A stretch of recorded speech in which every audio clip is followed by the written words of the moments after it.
আসসালামু আলাইকুম বন্ধুরা, কেমন আছেন সবাই? আজকে তোমাদের সাথে শেয়ার করব অপূর্ণ স্বাদের পটল ভাজি রান্নার রেসিপি। তো এই রেসিপিটা আমি আগে কখনো ট্রাই করিনি, আজ প্রথমবার ট্রাই করছি। তো এখানে তার জন্য লাগবে আমাদের পটল।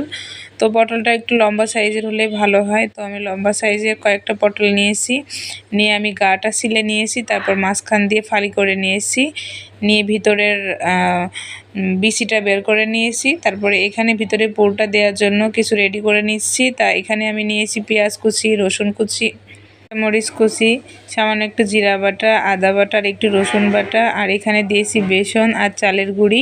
তো সব কিছু দিয়ে খুব ভালোভাবে ডলে ডলে মেখে নিয়েছি। তারপরে এখানে আমি পটলের ভিতরে এই পুরটা দিয়ে দিলাম। তো দেখে বুঝতে পারছো কিভাবে কাজটা করছি। তো সবগুলো আমার বানানো হয়ে গিয়েছে, এখন আমি তেলে ভেজে নিলাম। তো কিছুক্ষণ মানে হালকা আছে উল্টে পাল্টে ভেজে নিলাম। এই তো আমার রান্নাটা